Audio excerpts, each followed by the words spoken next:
উচিত, কেননা এক এক খাবারে এক এক রকমের পুষ্টি থাকে। ঠিক আছে, আমাদেরকে কি সব ধরনের পুষ্টিকর খাবার খেতে হবে।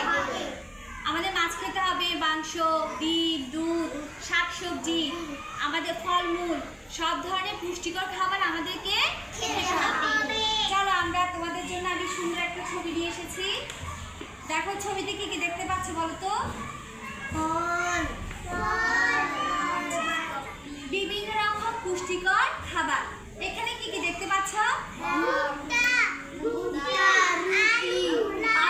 মিষ্টি আলু, রুটি, ভুট্টা, আলু, ভাত না?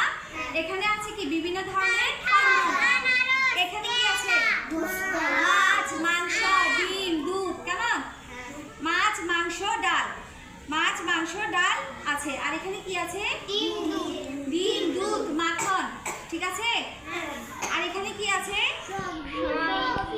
শাকসবজি। তাহলে এই সব ধরনের খাবার আমাদেরকে কি খেতে হবে। এগুলো সবগুলো কি পুষ্টিকর খাবার। পুষ্টিকর খাবার খেলে আমরা কি থাকবো? সুস্থ থাকবো।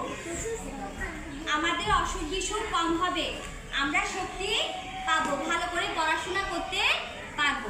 চলো আমরা একটা ছড়া বলি, বলো। ভাত রুটি খাই, শরীরে বল পাই। মাছ মাংস খেয়ে হয়ে উঠি বেড়ে। ডিম দুধ শাকসবজি খেতে ভালোবাসি। মজা করে ফল খাই, সুস্থ দেহে সুস্থ মনে